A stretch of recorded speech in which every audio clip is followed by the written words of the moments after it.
সুন্দর।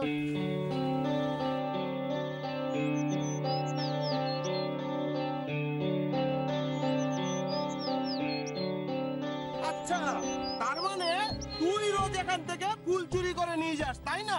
তাই ভাবি এত ফুল যায় কোথায়? কোথায় যাবে? ঠাকুরের পুজোর জন্য লাগে, তাই নিয়ে যাই। চোরের মায়ের বড় গলা। এই, মাকে নিয়ে কিছু বলবে না।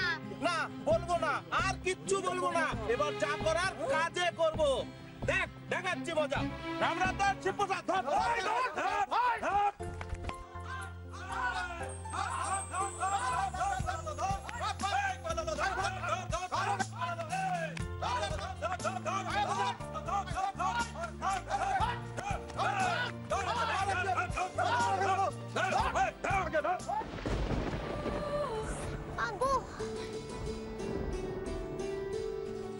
আচ্ছা, তোমার কোথায় লেগেছে বলো? আমরা দেখে নিচ্ছি। তোমার কোথায় লেগেছে? আরে আরে কি হয়েছে বলতো ওখানে? এত চিৎকার কিসের? আমায় ছেড়ে দাও না, ছেড়ে দাও। তুই রোজ রোজ ফুল চুরি করে নিয়ে পালাবি, আর তোকে আমরা ছেড়ে দেবো? আমি রোজ আসি না। রোজ আসিস না তো আজ এসেছিস কেন? মার খুব শরীর খারাপ। এই কটা ফুল যদি না আমি বিক্রি করি, তাহলে মায়ের জন্য ওষুধ কিনতে পারবো না। ওষুধ কিনতে পারবি না, তাই বলে রোজ রোজ লুকিয়ে লুকিয়ে তুই ফুল চুরি করবি? এই কটা ফুল তো দিয়ে দাও না গো।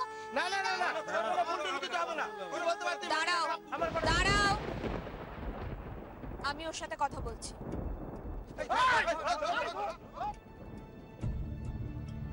কি হলো? আমি তো দাঁড়াতে বললাম তোমাদের। আপনি আমাদের আটকাবেন না ম্যাডাম। দেখুন দেখুন দিদিমণি, এই কদিনে গাছ পুরো সাফা করে ফেলেছে। রোজ রোজ দিদিমণি মালিকের কাছে গালাগালি শুনতে হয় এই ফুল চুরি নিয়ে। ফুল চুরি কেন বলছো? ও তো বললো যে ওর মায়ের জন্য। ওই জন্য এই ব্যাপারটা ফুলালিকে জানাতে হবে এবং বলতে হবে যে রোজ রোজ এগুলো আমরা সহ্য করবো না। এই চলো তো আমরা ফুলালিকে গিয়ে জানাই।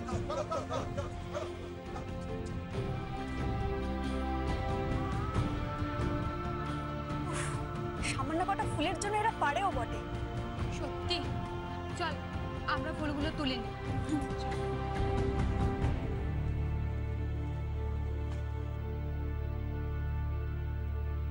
কি বললো ওরা? ও ফুলওয়ালির মেয়ে। মন্দিরে এরই প্রশংসা করছিলেন ঠাকুর মশাই। এতটুকু মেয়ে রাধাকৃষ্ণের প্রতি একনিষ্ঠ বিশ্বাস। জ্ঞান হওয়া থেকে প্রতি বছর জন্মদিনে নিজে এসে রাধাকৃষ্ণের পুজো দিয়ে যায়।